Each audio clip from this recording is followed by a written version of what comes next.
To Tradespoon. My name is Vlad Karpel. I'm CEO and founder of Tradespoon, and today we're going to have a weekly strategy roundtable discussion where we talk about current market conditions. Any questions you might have about your subscription, what to expect to the end of the year, what to expect, looking forward for the next 6 months, and how to take advantage of the current market volatility. For those of you who are new, welcome. If this is your first live event, do me a favor, type in first. Always want to welcome new subscribers.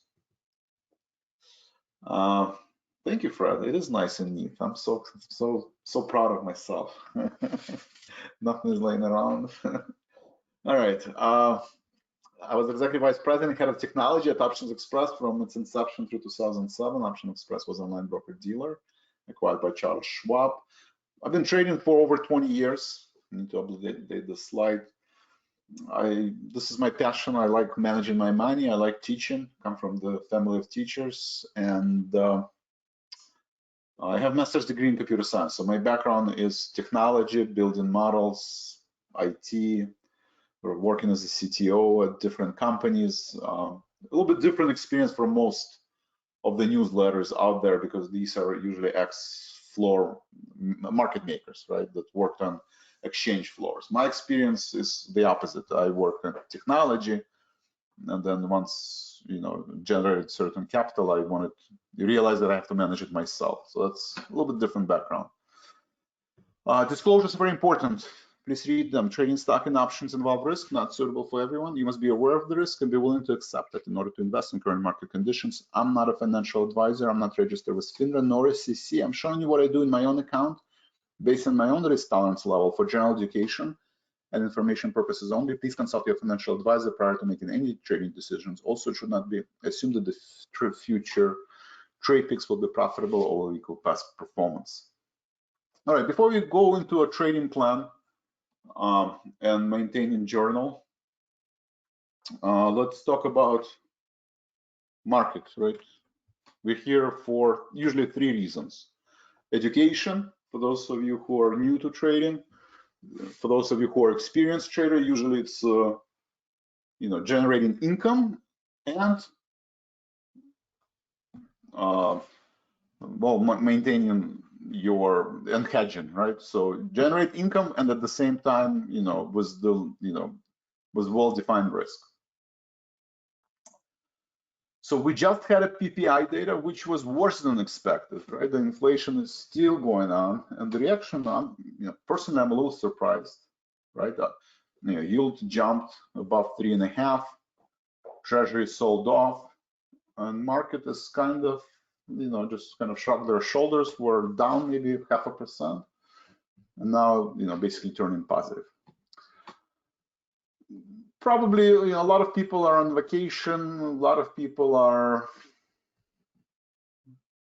probably think that PPI maybe not as important, and CPI is going to be better, right? Usually CPI and PPI kind of similar.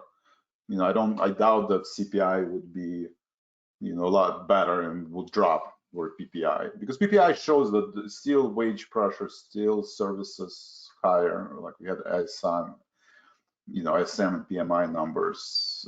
Food prices are still high. So it came out basically worse than expected. And market did not. I would assume on an overbought market that it would just fall apart. It didn't. And that just shows you, it doesn't matter what you usually think, the market will do what the market will do, and your opinion is not important, but the opinion of majority of the people important, right? Going back to game theory, right? You have to understand what majority of the people think, not what Vlad thinks or what you think. What do majority of the people think? So this is the first one. We have producer price index, right? Came out worse than expected. PPI year over year came out worse than expected. I think 7 point. I forgot what it was, 7.4, I think, versus 7.2. And market is still positive. So that's basically shows the resilience of the market and that the Christmas rally is still on, right? Window dressing, you have to report to your clients. You're buying Boeing, you're buying, JP Morgan, Caterpillar, Chevron to kind of juice up your returns. So from technical perspective, 390 is your line in the sand, right? We've tested it this week. We've tested it prior weeks. We weren't able to break it in the end of October. We weren't able to, on the upside, we weren't able to break it on the downside. Coincidentally corresponds to 50% retracement, basically showing that we're in the bear market and it's all about technical trading, right? Evaluations, balance sheets are not that important, right? I mean, if you have 3 to 5 years horizon, yes, they're important. But if your horizon is, next couple months, then not so important. So 50% retracement is a line in the sand. As long as we're trading above that level, there's still a chance that we can test this downtrend line, right? We've reached, this is the peak of the market, end of last year, and then pattern of lower highs, right? And I think this pattern continue to exist, right? Lower highs, and we can rally to the upside. So this is kind of, descending triangle, right? We know that this pattern, very well established pattern, right? Basically saying that at some point we will break this level and the pattern of lower highs. So the question is, going to the end of the year, again, this is the first test, market is resilient, two things are going to happen into the end of the year, right? We have CPI data. The last data points that market needs is CPI data on Tuesday, and then JP's speech on Wednesday, right? So those are the two events, CPI and JP, right? Jerome Powell is going to say whether he still thinks that Fed will pause sooner than later, or whether he's going to be more hawkish and say, based on the new data point, PPI is worse than expected, CPI is probably worse than expected.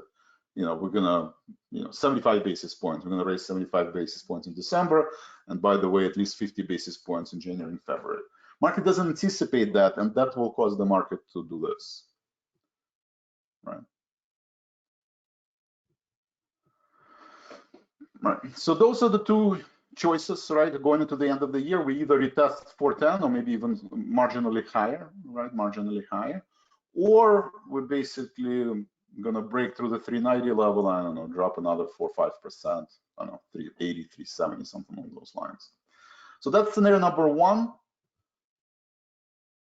This is scenario number two, right? After, going to the end of next week, right? Jerome Powell is going to talk. Usually it causes a lot of volatility. Bulls and bears are going to start fighting, treasury market, currency market, equity market, and then by Friday we'll know whether this is one or two. Going to the Friday, you have to be ready, right? You have to prepare it. Today is the perfect example. We were talking about yesterday, market is going to, if PPI is worse than expected, market is going to move, 3%. I mean, and it didn't, right? Because it wasn't that worse. It wasn't like 7.2 versus 8. It was 7.2 versus 7.4. And I guess that's just not enough to tip the, dissuade bulls and persuade, bears. So how many of you think scenario number one is going to occur, right? That CPI maybe, plus or minus, right? Maybe some, PPI was, was negative surprise, right? CPI a little bit positive, a little bit negative, kind of was in this 0.2%. And then Jerome Powell is going to sound more hawkish, right? But sorry, more bullish. So that's scenario number one. Scenario number two, CPI is worse than expected, maybe not by 20 basis points, maybe by 50 basis points. JP sounds more, hawkish. And then we're going to two. So close your eyes, imagine it's Friday, next Friday, not this Friday, but next Friday, right? The birds are, well, they're not singing, it depends where you live, but you're in the ocean, right? You're in Cancun and the weather is nice and you're sipping margarita. What do you think the market is, right? You're listening to Bloomberg Terminal, and what do they say? Do they say 1 or do they say 2 next Friday? Oh, Fred, you're a college professor. That's awesome. That's awesome. Yeah, I was teaching computer science classes. I mean, obviously teach, trading now, but I started my teaching career as teaching computer classes to like professional, professional programmers. Upright push. Yeah, I got my comfortable sketchers to stand up. Yes, I got this. Bumpy right, whether 1 or 2. Yes, but 1 or 2. Okay, we have couple 2s. We have couple 1s. Kevin 4.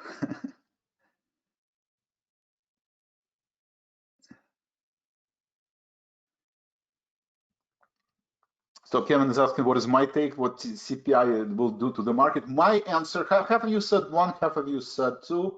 So year end next Friday, I still have a bullish bias. Mostly psychology. I don't think it's technical trading, right? From technical trading, well, it's neutral, right? Above 390, below 410, it's neutral, right? The market is in the middle. From technical point perspective, right? Long term, we're still in the bear market, but short term, we're still in the bull rally, right? Value stocks outside of technology, they're in bull market. They're up more than 20%. So short term, bulls are in control. Long term, bears are in control, right? At some point, bears will take over. The question is it before the end of the year or is it after? Due to, my answer is 1. I gravitate toward 1. I think 70% chance it will be 1, 30% chance it's going to go 2. Why? Seasonality, I think, makes sense, right? Christmas, right? Jerome Powell is human, right? He said last week that he's going to pause, and he doesn't react to single data points. So he's a leader of the economy, right? He's a leader of the world economy, and he basically dictates where all of the global economies are going to go. I don't think he's going to change his opinion every single week, right? Despite what the data, and that shows, my opinion is probably that's the explanation why the market is flat, right? Because everybody thinks that JP next Tuesday, nothing's going to change. He's not going to have a 180-degree turn every data point he gets from CPI and PPI. And then there's still, gasoline prices are down, gas prices are down, rent looks like peaking and plateauing. Housing market, obviously, housing prices are going to start collapsing. So there's a lot of disinflationary, pressures where I don't think he's going to pivot. But this is basically, it's not an opinion on technical market or what the PPI data. This is an opinion what will come out from Jerome Powell's mouth, right? Exactly what the words will be and how people will interpret them. Right. So my purely, I'm not a psychologist, right? Even though I love psychology, and this is why I started Yellow Tunnel. But if I was Jerome Powell, and I'm not, and I don't really know him that well, but from what I've seen and what I've heard, he's a public figure. He doesn't want to change his opinion every week. That just discredits him as a leader. So I think he's going to comment on CPI and PPI, and he's basically say, listen, we don't know when we're going to pivot, right? That's the $1 million question. Probably, not anytime soon. But the rate, we're not going to do 75 basis points rate hikes anymore, and probably we're not even going to do 50. Or we're going to maybe raise 25 and maybe 50 in January, 25 in February, and then we're going to pause and see what effect it will have on the economy. Kind of the speech that he gave, when this is right. This is JP causing rally, right? This is CPI causing rally.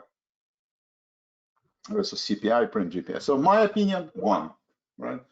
Seasonality, Christmas, JP is in good mood. He doesn't want to ruin Christmas for everybody, for the entire world. So he's not going to say anything different. I could be wrong, but that doesn't have to be this way. At the same time, he's every time he wakes up, he thinks about inflation and fear of inflation. And CPI basically, and PPI today basically showing that it's not going to 2% anytime soon. So he might be in a bad mood on Thursday and basically say, you know what, or the committee will persuade him that he needs to be more hawkish. And then the market sells off.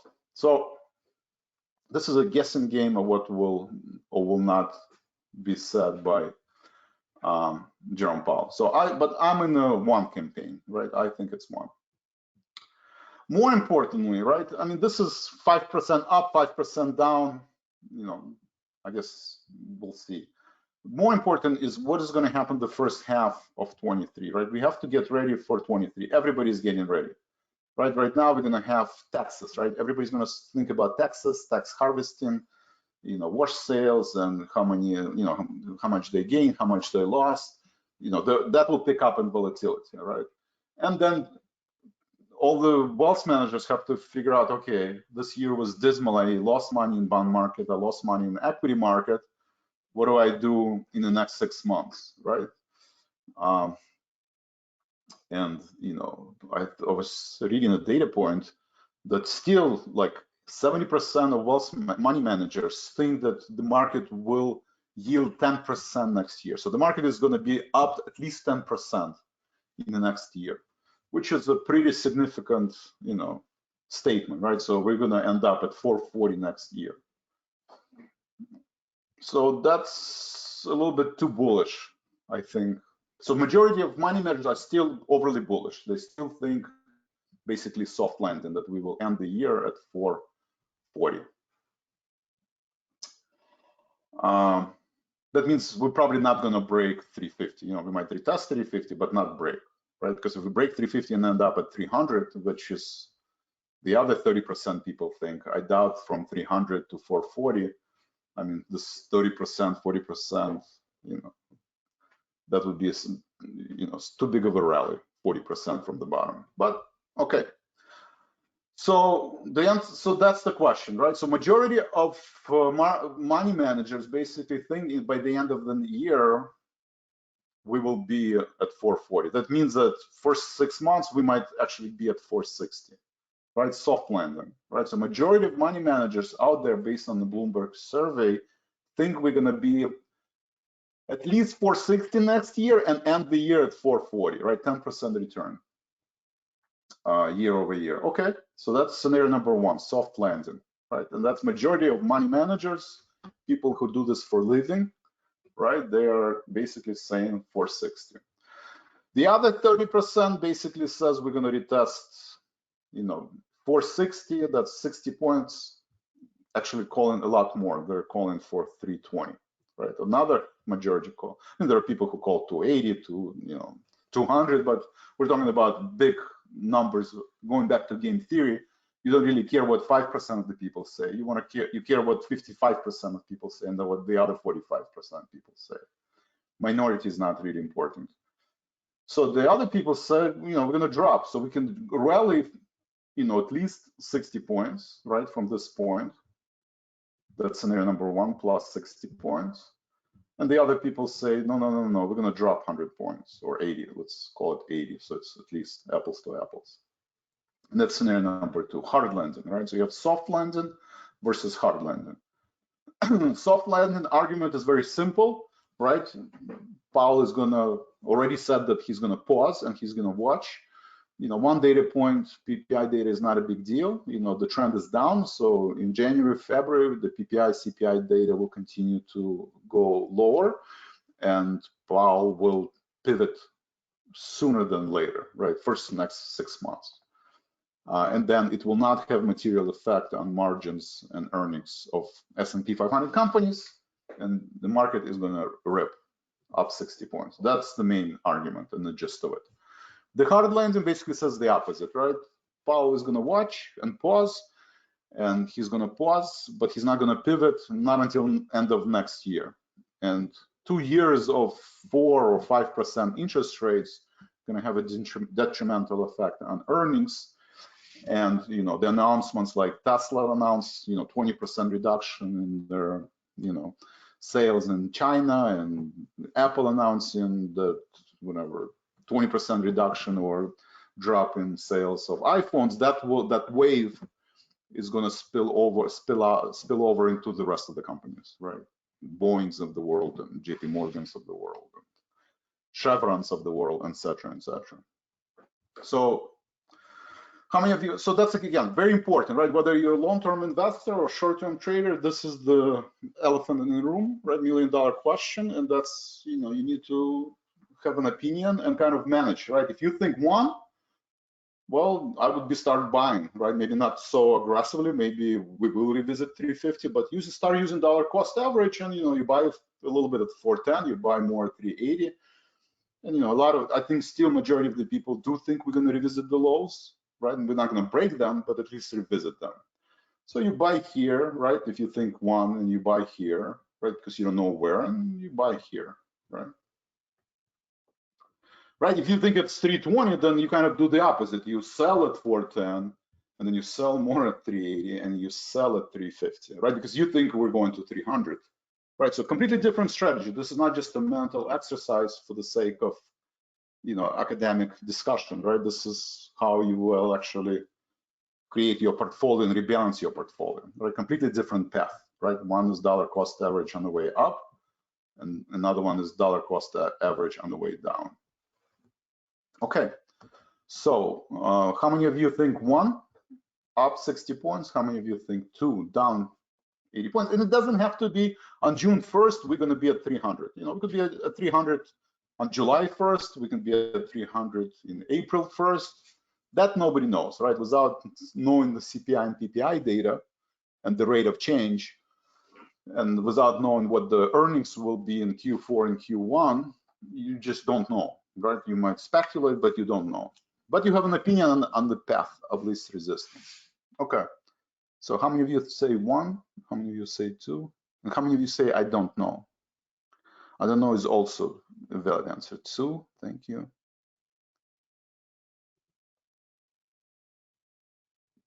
Still a lot of money floating around. Yes, TJ.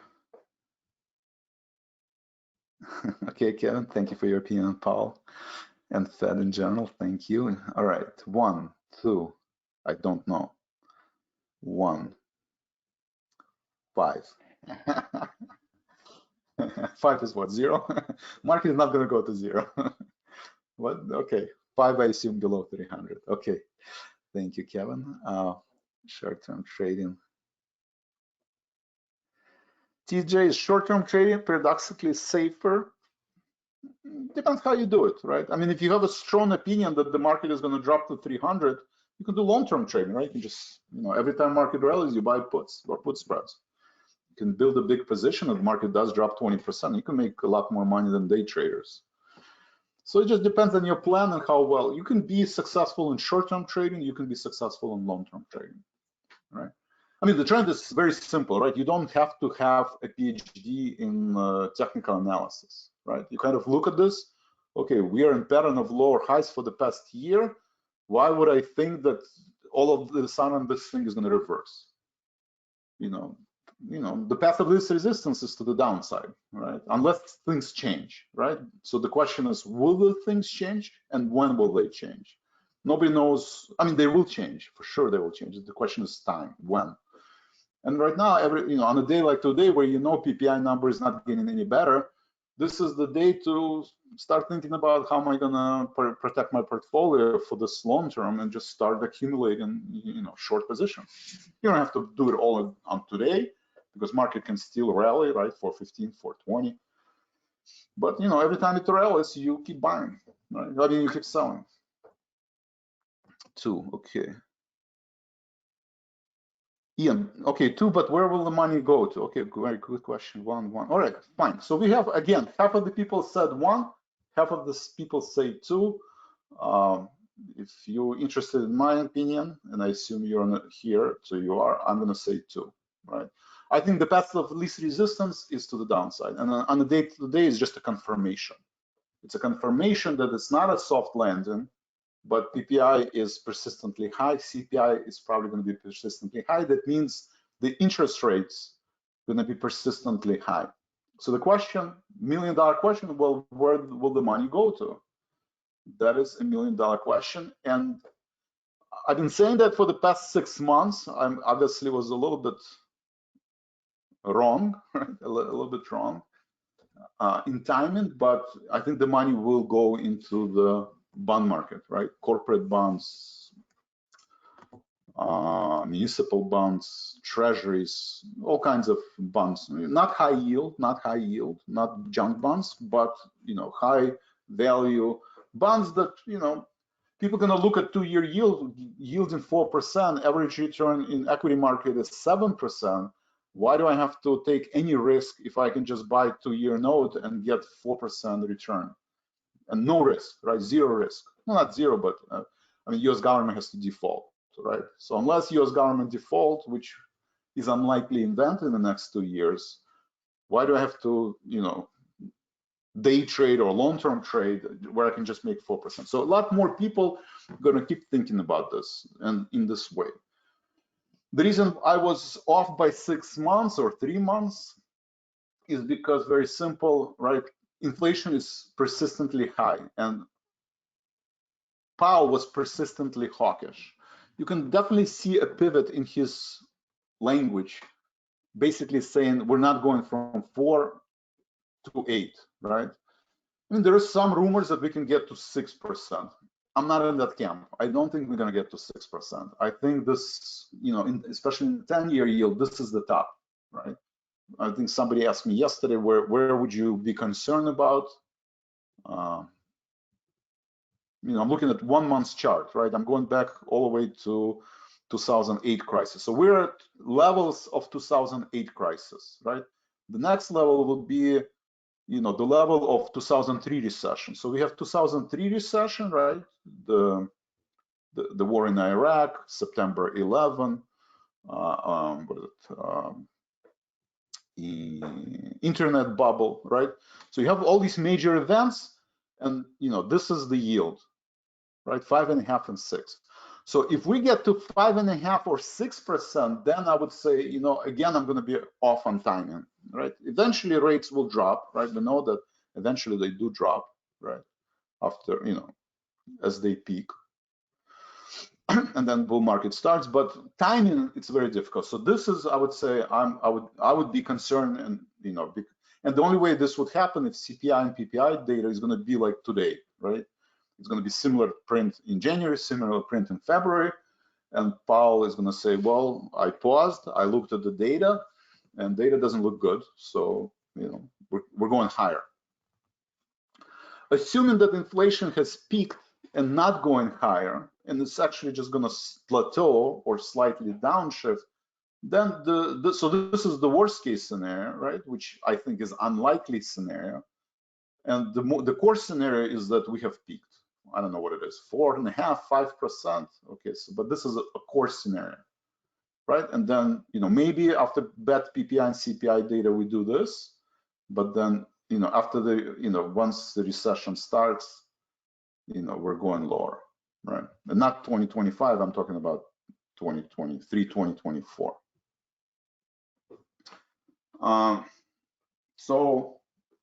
So that's, I think, where the money is going to go. Money has to go somewhere. This year, it didn't go anywhere. Well, it went to oil stocks, right? And usually, every bear market, the last man standing is oil, right? Commodities. That's been extremely overcrowded trade. Every time you turn on CNBC, it's still, oh, 50% return in oil companies this year over year.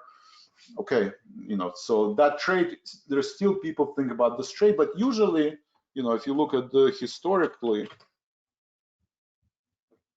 right, what happens during this recession, right, same thing. Oil topped a lot later than, you know, than the equity market, right? This is the kind of a typical sign of the last stage of a bull market. So it's the same thing, right? Oil peaked, but, you know, I mean, we had big drawdowns, right? But, you know, oil, you know, the XLE will probably be here, right? Or somewhere in here, right? And we already see this month's, you know, big drop in XLE. So probably in the next few months here and then here, right? This trade is probably not gonna repeat itself again next year, right? Because right now everybody's hiding. You know, that's where the money went this year, is energy. You know, maybe some of the healthcare stocks like, you know, Merck and LA Lilly. Next year, I think that trade will not work. All right. Any questions? TJ, Russia, Putin, market is not reacting to this, right? $1 million question is, Putin is, Saudi Arabia is trimming supply. Putin is shutting down oil and gas to the entire world, and oil went from 140 to 170. Right? Everybody said oil is going to 200 this year. Right? When the war started, 200, 300, people were 175, and no, it peaked at 120, and then it just collapsed. Right? And what is the answer? Financial Times today had an article, Financial Times. The answer is very simple. It's the fear that demand is going to significantly drop in the next year. And it's already dropping, and it's going to continue to drop. So, and that's why, it's a supply and demand. Yes, supply is smaller, but not that much smaller, right? OPEC said 2 million barrels, they only dropped by 1 million. Russia said they're going to turn off oil and they're going to put an oil cap, but guess what? Russia is still pumping the same amount of oil, right? And might not decrease until Q1, Q2 of next year. So demand is dropping, supply is not dropping as much as demand does, and that's going back to your econ class 101, right? Macroeconomics. It's just simple supply demand chart, right? Supply and demand will push the price somewhere, right? And you can push it up or down, but it's supply demand. All right, any other questions? You don't believe the inflation has peaked? Okay, Fred, we'll see. SPY approaching resistance. Okay.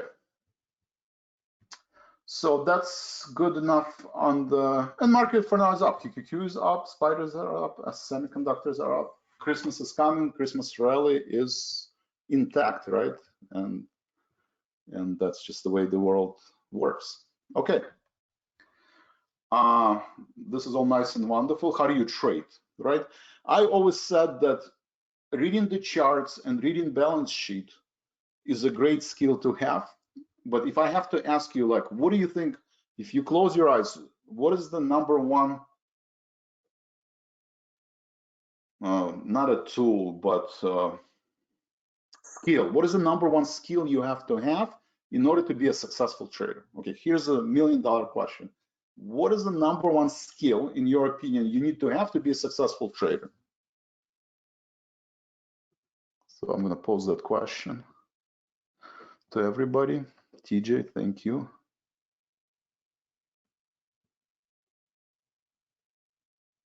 Mark, what group do I expect to break out when the bear market ends?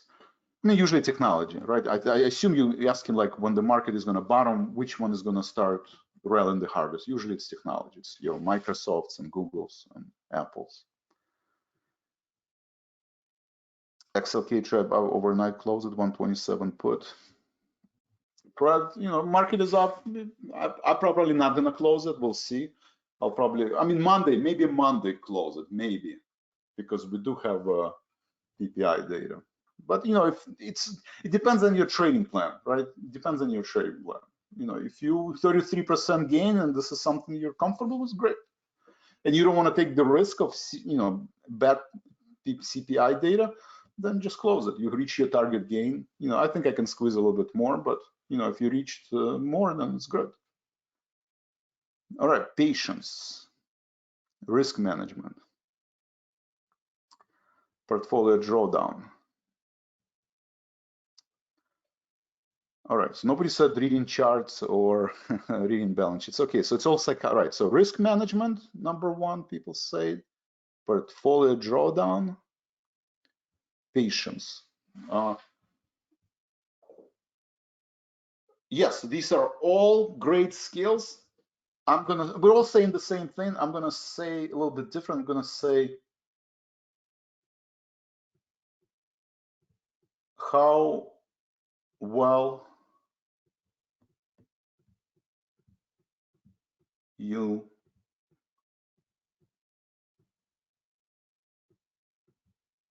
know yourself.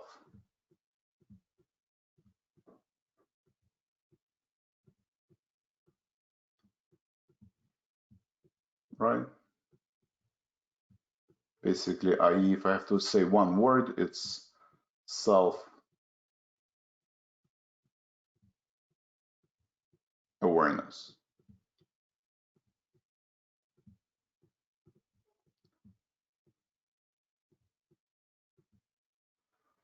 How do you spell self-awareness? Self-awareness. Right, self-awareness, emotional intelligence.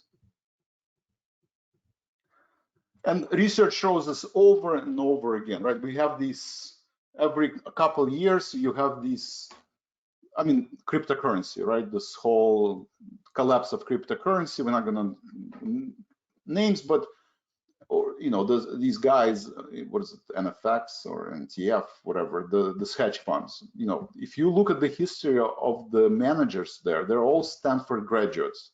Stanford graduates from, you know, parents, Stanford teachers, you know, Stanford this, Stanford that, you know, and I don't want to pick on Stanford, you know, what do they have?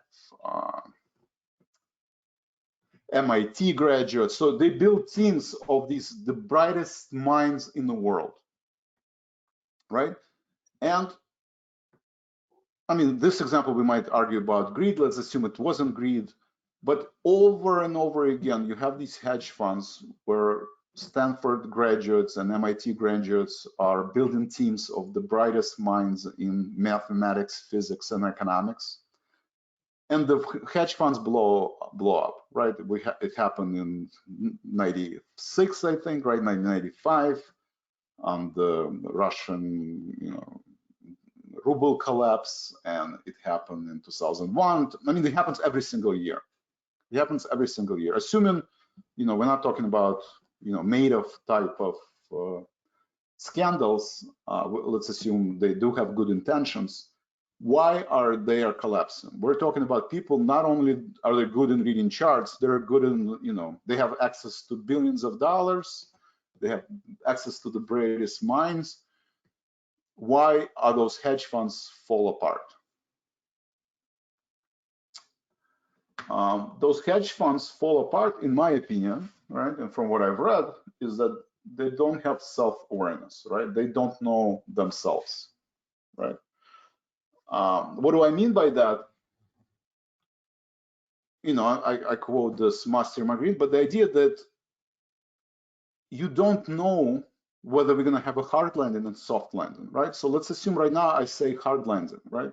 If I put all my money right now and just keep buying puts every time market rallies, right? Or if I'm going to short GME stocks, right, GameStop, I'm going to keep shorting. Like a lot of hedge funds blew up by shorting meme stocks. Why? Because all of a sudden you have these Wall Street mavens got together one day and say, you know what, we're going to keep buying calls and we're going to bring down these hedge funds. And now we have millions of people sitting at home without work, you know, COVID, they got big paychecks and they just keep buying, you know, GameStop calls. And guess what? A lot of very smart hedge funds went out of business because they assume certain volatility levels. They assume certain rules in the market about backwardation and, you know, that oil cannot go below zero. You make these assumptions and you are being stubborn about this, right? You're being stubborn. You kind of assume that these things cannot happen, that oil future prices cannot go below zero, right? That volatility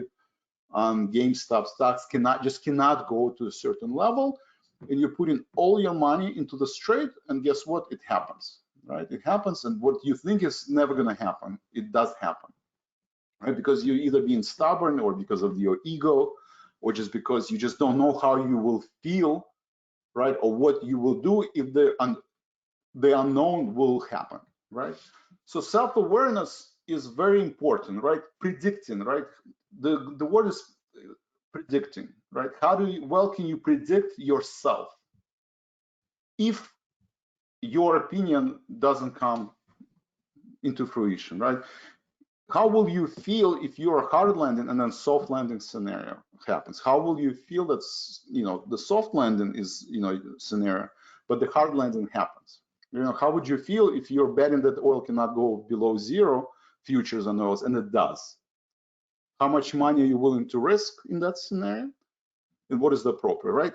And the point of all this discussion that you should never put all your money into one idea or one trade, right? Just because you think Russia will shut down their oil, that doesn't mean they will, right? Just because you think Russia is going to, send a nuclear bomb, that doesn't mean they will, right? So whatever your biases are or your opinions, you should always have a healthy discussion and have pros and cons and weigh in pros and cons. You can be in hard landing camp, you can be in soft landing camp, you can be in camp that you can short gain stock, until, infinity, but you should never put all your money into your opinion, right? You should always assume that the opposite opinion also has a weight, right? And we know over and over again that this happens. And, I'm actually writing a blog about this is exaggerated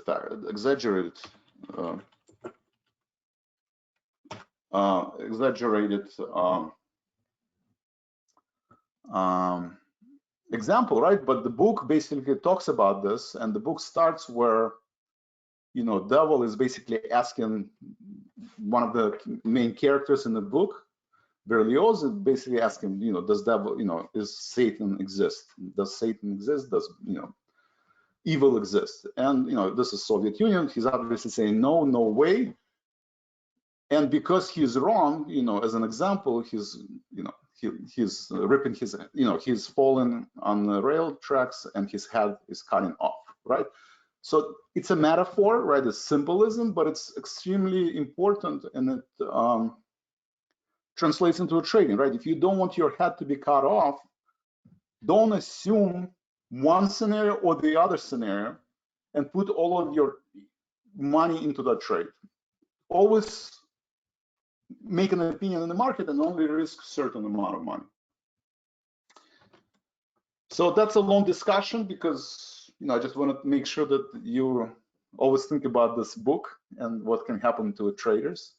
And, what has happened, this year, every day you open up Twitter, this cryptocurrency hedge funds went bankrupt, this went bankrupt, that went bankrupt. And these are not people without good education. These are the brightest minds, that, we were able to create. All right, I think enough of that. What are the rules? One is portfolio cash, right? In all of these examples, why do the hedge funds or why do people lose all their money? Because all of their money is in the market or in the cryptocurrency, and a lot of them are over leveraged, right? Not only they are zero in cash, they're borrowing money. I mean, if you borrow from, your client's assets, that's not good. But leverage, right? We created so many vehicles that are able to leverage, right? Options on options, futures, options on futures, futures on options of futures, cryptocurrencies, so there's a lot of asset classes that are extremely volatile and gives us an infinite amount of leverage, right? And one thing that can, cause financial distress is leverage, right? All of these examples, the reason all of these companies bankrupt, they were over leveraging.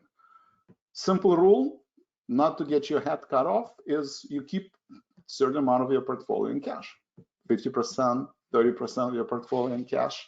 So this is the rule. If all these hedge funds, if the cryptocurrency held at least 50% of their money in cash, they would not go under, right? So, example of 2008, now the Fed is doing these stress tests of banks. Why do they do these stress tests? To make sure that they have the ample amount of cash and assets that if we do have a recession or large drawdowns, they have ample amount of cash, right? And not to repeat 2008 crisis.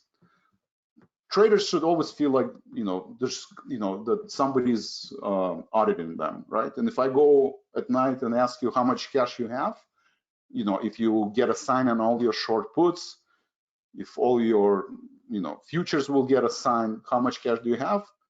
Your answer should be at least 30% or 50%. If your cash is zero, you are risking, having at some point your portfolio basically, go down by more than 10, 20%.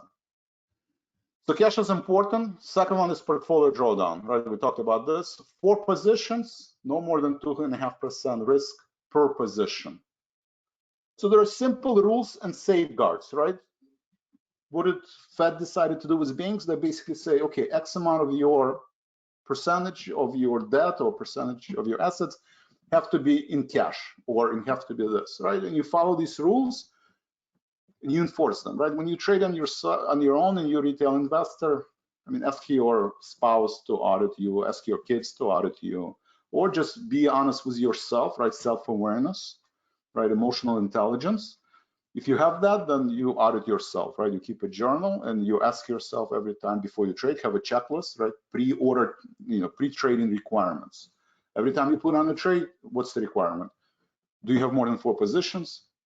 Are you risking more than 2.5%? Do you have 50% of your portfolio in cash? If all of these passes, then you can place a trade. If those check marks not passes, then you cannot place this trade, right? Professional, if you go to any hedge funds, they can't just place a trade, right? They have 10 checkboxes that says, okay, did you do this? Did you do that? Did you do this? And everything has to pass. And if you don't pass, you can't go on, you can move on. For retail investors, we make it very easy, right? Robinhood wants you to just, take a deep breath and you already placing the trade. They want it to be as easy as possible, as fun as possible, as enticing as possible, like you're in casino, right? Trading cannot be a casino, right? It has to be a process, and you have to follow the process, right? And the process is more important than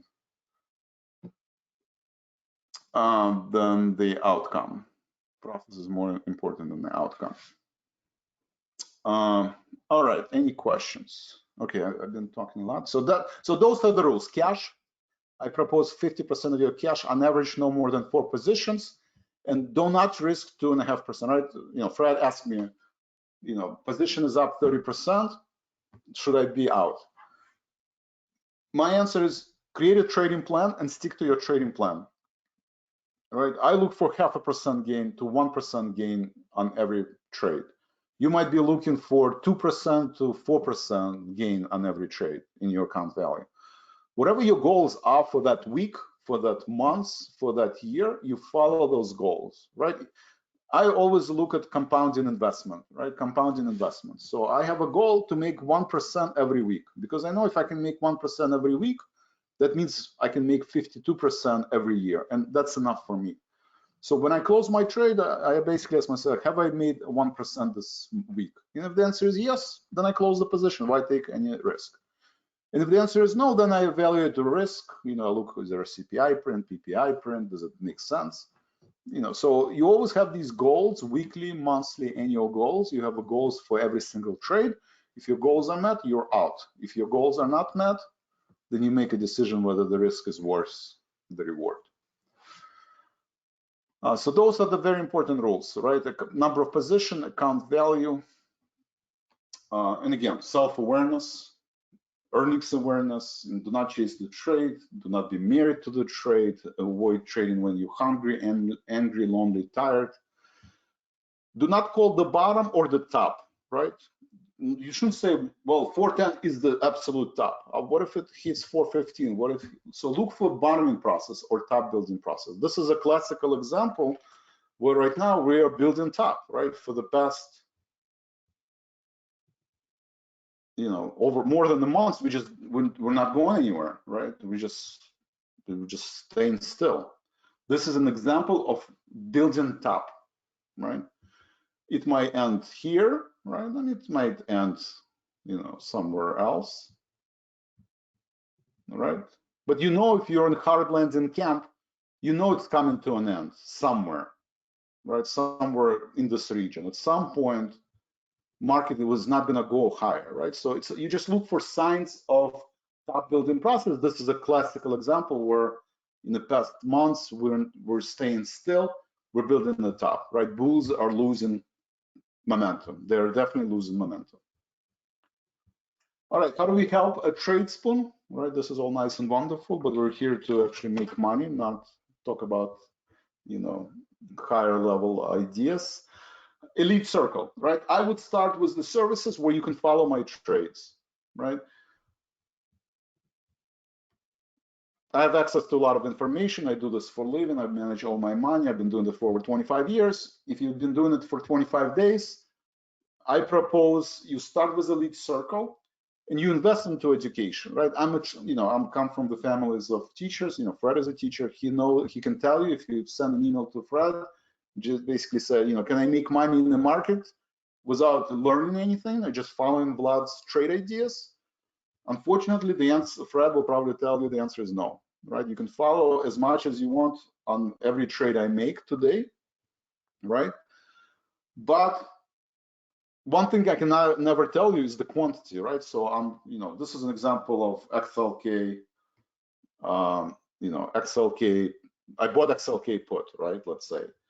I closed Chewy trade. But if you just follow those trades and you buy, let's say, this XLK put, and you don't know these simple rules of how much cash you have to have, how many positions you have to have, what's the position size, you just follow these trades. Yes, most of them successful, but what usually happens, you get greedy, right? Because my percentages are usually at least 75% accuracy, and you start increasing, and all of a sudden you put half of your money buying this XLK put, even though you don't realize that I actually have a short put, or I'm doing ratio spread, or I'm doing, right? So my answer to you is invest into education, right? Just like if you want to be a best boxer or best basketball player, or you want to be good in playing chess, you can just watch YouTube video and without practicing get better, right? How do you practice in trading? You go to morning bell and closing bell, right? Elite Circle gives you live trading room exposure. You can participate live. It gives you recordings, right? Every time there's a trade, there'll be a video explaining exactly what am I doing, why am I doing, is it appropriate for you or not appropriate for you? There's a context. So I encourage you to invest into education. I know a lot of you have full-time jobs. You can't be on morning bell and closing bell at all, or the recordings, right? You go home before you go to sleep. If you want to hear my voice and to put you asleep and you have a good night's sleep, that's what you do, right? You open up a recording and you listen to my voice, and in 30 minutes, you will understand why I put an XLK trade, and you'll have a good night's sleep, right? You win in both cases. So I propose Elite Circle. It is a pretty active service. If you don't feel comfortable, then you have Robo Investor service, you have Premium Portfolio, right? They all have, blog, they all have videos, they all have SMS messages, emails explaining you, why am I trading, right? So Robo Investor stocks only, Premium, shadow spread, Premium and spread service only if you're more comfortable trading spreads or single options. And then Shadow Trader is just like Elite. So those are some of the services that I would use, right? I haven't covered my favorite tool, right? Tradespoon. We do have tools. I heavily rely on Stock Forecast Toolbox, right? Heavily, because I think it's one of the best tools out there. It always gives you very accurate prediction of support and resistance levels. If you want to scalp, right? Sell 390 put, sell 400 call, right? If you want to scalp every day. And gives you a trend, right? Right now it sees market is overbought, and it actually doesn't see a breakout of 400 in the next 10 days, this is the line in the sand for bulls too, right? 402. We've been struggling with 402 level for quite some time, right? Struggle once, struggle twice, did break it on Fed comments, but model basically sees that the top for the next 10 days is 402, and that's it. So something has to happen in the market to break 402. I mean, that could be CPI data and JP, right? They can definitely cause the momentum. But based on the current momentum and the way things are, 402, I would sell at 402, and 390, I would buy at 390. And then just wait and see what happens in the next few weeks. All right, that's all I have for today. Any questions? Hold on, I didn't answer all the questions. Let me just go through the questions because LMI, let's see. Ian, I think had another question before. Oh, money go to, okay, I answer where the money go to. What group do you expect to break out when the bear market ends? Technology, Mark, I answer that question. Fred, XLK, trade, is the market up? I mean, it's a 50-50 chance, right? It can go to 400 or it can drop to 392. But since I sold, XLK put, right, I still of an opinion that this level will hold, right? This is a long-term support. We're not talking about next couple hours. We're talking about November, December. So something has to happen for this to break. Like PPI, worse than expected PPI, and it didn't break. So to me, this seems like a really strong support, and most likely it's going to hold. So for that reason, I think we will, this level, 126 level, my break-even point, we're not going to break through this level. Patience, LMI. Ian, LMI, RTX, BA, Diageo, BET, RIO. I mean, I don't know all these stocks, but hold on. Are they okay? I mean, are they okay like long term? I mean, this is a penny stock. I don't even know what this is. This is, oh, cryptocurrency, coin. No coin. What's this thing? I mean, it has no volume, so I assume, this is a mistake. Okay, what is RTX? Oh, sorry, all. Raytheon Technology, aerospace and defense. This depends on Russia-Ukraine conflict. I think it persists, but my opinion is going to end sooner than everybody anticipates. I don't know when, but it's not going to be like a 2-year or not even probably a year conflict.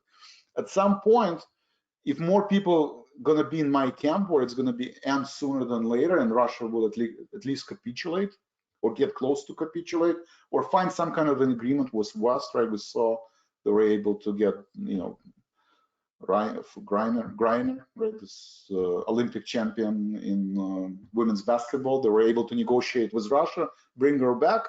Well, this is a sign that there is a dialogue open, and I think sooner than later there will be more and more of these agreements, and the conflict will end, and then RTX will, it will drop significantly. When is exactly this happens? I don't know, right? So for now, RTX is okay, right? And then BAE is same thing, right? BAE system, yeah. Well, it's different. What the hell's BAE? Vantage, BAE stock. I assume it's aerospace and defense. Not sure. If it's aerospace and defense, it's the same thing. Diageo, this is consumer staples. I don't know what's Diageo's. Diageo.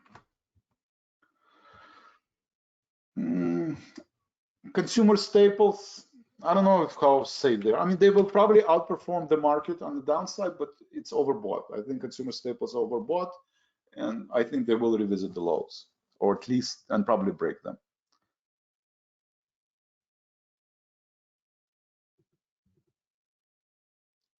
Socrates, no, you can go wrong with Socrates. Yes, actually. All right, Fred, thank you. Tobacco and drinks are still good. Let's look at what happened last recession. Are they still good? Last time in 2018, they sold off precipitously, right?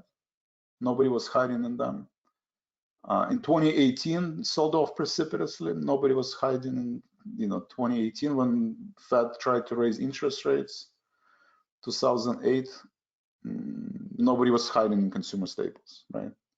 So other exceptions, maybe Diageo will break the trend, maybe, but as a sector, as an asset class, I don't think it's going to avoid. If there is a recession, maybe it will outperform. Maybe it's not going to be down as much as Tesla, but it's still going to have a big drawdowns. Fred, yeah, GUI, yeah, Chewy, Broadcom, Costco were good trades. I agree. And they're still right. They're not going anywhere. They're not going anywhere. Example of iron condors, right? So in part of the elite circle, Chewy trade, the most favorite strategy right now is selling out of the money premium.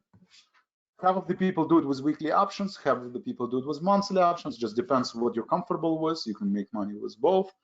but sell in premium, right? For the past months, market didn't go anywhere. So for the past months, if you're selling iron condors on ETFs or specific stocks, it's just a cash flow generating machine, right? Until market moves outside of this range. So you have to be disciplined, and you have to kind of, if XLK loses that support, you probably don't want to be too stubborn, because the market can drop very quickly. Yes, TJ, wait 2 to 3 days for bars, right? 1 or 2 days or 1 or 2 bars do not set the trend. 2 to 3 do. Trade small, trade often, no stress. Spiders head and shoulder patterns. The latest shoulder continues down from here. Thank you, Kevin. Nizar, do I see yields dropping next week? It's hard to determine what next week will be, right? I told you kind of my opinion. I think we're heading higher, right? I think, or let me just put it this way: as long as market is above 390, I think market is going higher, and after the Fed meeting next week, right? At least as of right now, you can clearly see that's what market is anticipating, right? Worse than expected PPI, and CPI and spiders is positive. So people are shrugging off this negative news for now, because of the Christmas, because end of the year, window dressing. There's a lot of reasons why people are not reacting to this. But after Christmas, with Texas and next earnings season starting in January, I think the picture will quickly deteriorate. Whether it's January or February, I don't know, but I think it will quickly deteriorate. Claude, no, XLK, I had a put, right? I had a put, but it expires today. The short put that I have expires next week. So one of my rules is that I'm using it as a cash secured put, right? I'm only trading XLK because I don't want to go over $10,000, right? One contract, I'm managing $12,000. I don't want to be afraid if it reaches 127 level, okay, then I want to have a choice. Maybe I wanted to get a sign, maybe I want to short the stock, I don't know, but I want to have that choice. If it's spiders 400, I don't have a choice, right? I like to have choice. So that's the reason for 127, and that's the reason to buy a put. I want a 121 put because I want to hedge this position, right? So I sold. I actually had it today. Decided to close 130.5. Didn't want to take the risk because I thought it was bad PPI. Market is going to sell off potentially. It didn't, so it's okay. So I reduced the risk, closed the put December 9, and open it next Friday, right? And this is the trade that I do every week, right? Going back, this is the most popular trade, just selling premium. You just have to pick the right strike price based on your account value. If you have $50,000, you can do QQQ spiders. If you have $30,000, you can do QQQ. If you have $10,000, then XLK. If you have $5,000, you have to find stock that you really like, close to $50.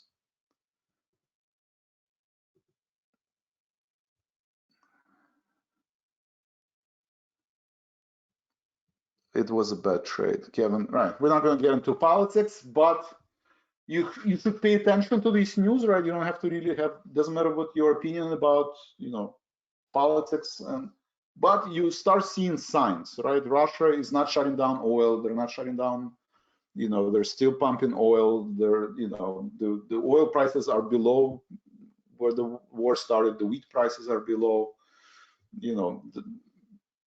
Ukraine is bombing Russian airports on Russian territory, and nobody's sending any bombs. So you do have to pay attention to this news and kind of see the reaction. To kind of right now, markets are not reacting to any of this news. Okay. Any questions? All right, it's 10:39. Wow. Okay, sorry, I ran a little bit over. You guys are the best. Thank you very much. There is no closing bell. I have to go to Champaign, get my daughter. She finished her first semester in sophomore, so I have to go and pick her up. So I'll be driving during the closing bell, so there will be no closing bell today. Sorry. I will see you on Monday morning. Have a great weekend. Enjoy your time with friends and family, and get recharged, get ready, and I will see you on Monday. Thank you.